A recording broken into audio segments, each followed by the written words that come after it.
the pressure was just raising and raising and raising in his head, and his head was getting bigger. I handed my 10-month-old baby boy to a brain surgeon, and I didn't know.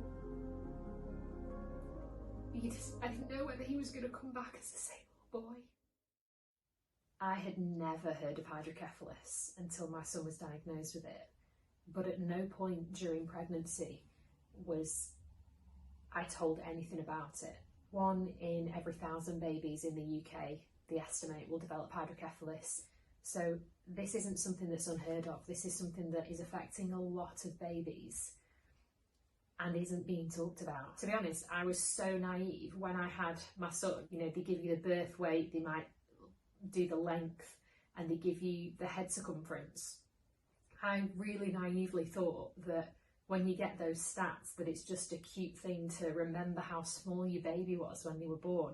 I had no idea that they take head circumference to actually look at whether there's a life-threatening condition, and it turned out that he had 2 cysts in his brain, one of which was so large that it was blocking the flow of CSF within his brain. He ended up having 4 brain surgeries within 6 weeks, and I literally cannot tell you how